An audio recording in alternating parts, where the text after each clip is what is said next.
حبايب قلبي، في سؤال يتردد دائما: لماذا أغلب اليمنيين يقتلوا في أمريكا بالمحلات؟ دائما كل ما يقتل واحد يقولوا ليش احنا نتردد ان احنا نجاوب علشان ما نسيئش إلى ذي قتل. أنا بختصر لكم الآن، كونه الحمد لله ما قد سمعناش إن في حد قتل بالفترة هذه. يا أخواني، أغلب محلات اليمنيين بأماكن خطرة. طيب هم ما سووهاش يعني هكذا من لله.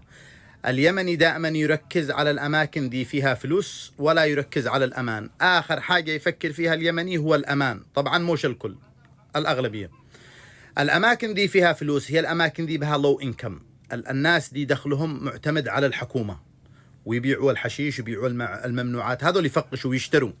الأماكن الراقية، الأماكن حيث البيض، ناس يجي يقرب منك حبة ما حبة عصير وعادي يقرأ عرضها ساعة. هذول الأماكن القرو احنا نسميها، يجي يقول لك العصير، الخضار، الفواكه، يشتروا كل حاجة، ما دخل ما خرج، والفلوس من حق الحكومة، هذه فيها فلوس، يجي يشخط الكرت ما دخل ما خرج. طبعا والشيء الثاني المهم الحشيش. لما تبيع حشيش بالمحل حقك أنت من أتده يعني ناس خرجوا من الجامع ولا من الكنيسة يشتروا منك، بتده المحششين. ولما تبيع الخمر وأغراض المخدرات بيجوا عندك المخدرين والسكارى. طبعا أصبح المكان حقك غير آمن، والسبب إنك إيش؟ لا تده الأشياء، لا تكذب الناس السيئين. بس لو في معك سوبر ماركت، في هان السوبر ماركت بأخطر الأماكن، سوبر ماركت حق مكسكان حلال، ما في معاهم شيء ممنوع، الممنوعات ما بش عندهم، بس تحصله آمن. وتبسق الشارع في محل يبيع به خمر، ليكر ستور، كل يوم يقتل واحد بالباب، ما بينهم إلا تبسق الشارع. والسبب إيش؟ الشيء ذي لا تبيعه بالدكان حقه. لما تبيع سجاير مغفرة وسجاير بالحبة، وللأسف الشديد خاصة في نيويورك، تحصل اليمني ينافس أخوها اليمني، دكان هنا ودكان قدامي يفتح، تمام؟ تخيل يبيعوا سجاير مغفر وعادوا ينقص من سعرها. قدك لا تخاطر بنفسك، لو تمتسك لا تدفع 20,000 غرامة ويمسكوا عليك السجاير وتغامر، وبالأخير تربح دالتين ثلاث علشان تنافس اليمني دي قدامك. شوفوا، لذا أقول لكم الآن وباختصار، ما أنتم سامعين هذا من أي مكان، إحنا اليمنيين لا نصلح المحلات حقنا ونشتري نشتري محلات بأماكن خطرة علشان الفلوس، وما لا نفكرش بالأمان. ونصيحة للعمال، في عمال يجوا من اليمن ما يدوا لهمش يعني نظرة عن المحلات ولا عن كيف تتعامل مع الزباين. طبعا في واحد روي قصة القناة العربية او مدري اي قناه، سمعتوه قبل يومين فيديو، انه واحد تهولد يقول له ارفع ايديك، امتده، هو مش داري، سرح يدور يكلم صاحبه كانوا يرموه. يا اخي فهمه، لما يدخل عندك المحل اذا تهولت يقول لك يعني هاندز اب، ارفع ايديك، يقول لك اجلس، لا تحاولش تحرك، لا تحاولش تقاوم، لا تحاول تعمل شيء، ادله نبذه، ما تدخلكش حرام. انسان عادوا السلام باليا نصيب.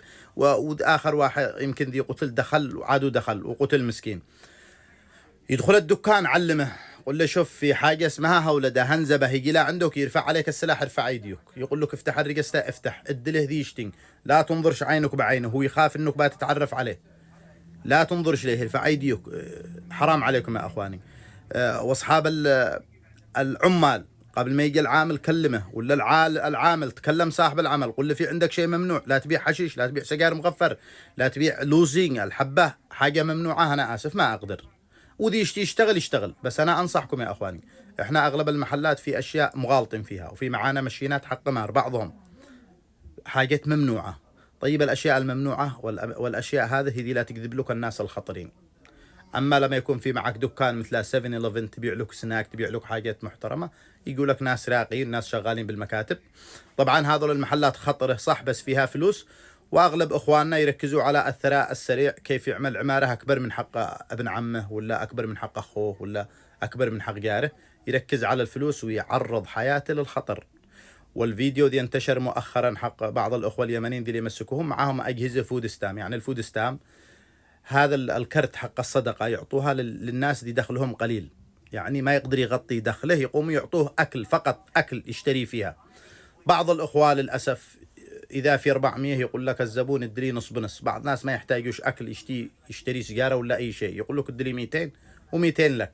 قد تمسكوا ناس كثير، وفي محلات ما عيدوا لهم، يرجعوا يشتروها بفلوس ب10,000 ويستغلوا بعض اليمنيين. انتبهوا على اوراقكم، بعض أحيان أنت تدي حقوق الأوراق لصاحب المحل ولا لابن عمك ولا لابن أخوك، يستغلها ويصير يدير من المشينات هذولا ويشتغل له ظهرك، وإن امتسك تخرب حقوق الراكد، ولا يفتح كابريشن هذا أو إيش اسمه، اسم شركة، ويطلب حاجات باسمك، ولا يسوي كريدت كارت باسمك. لذا كل واحد يحافظ على أوراقه، وكل واحد يحافظ على صحته، ما قل وكفى خير مما كثر وألهى. ونصيحة أخيرة للأخوة اليمنيين ذي عاد باليمن وذي قدم يدخلوا أمريكا وذي قد دخلوا، ركز على رخصة السواقة.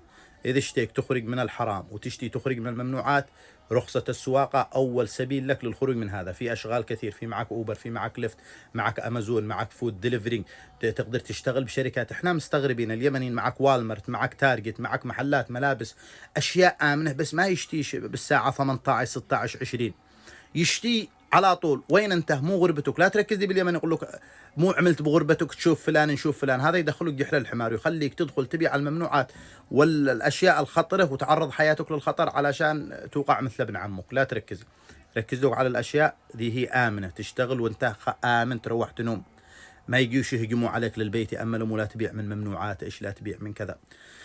نسأل من الله السلامة. طولت عليكم، السلامة لليمنيين جميعا. وأنا أنصح أي واحد أخ يقدر يخرج من الممنوعات هذا ولا يحاول أنه يخرج. سلامتك وصحتك أهم من كل شيء. لا تقول لي سنتين 3 10 ما قد وقع بشيء.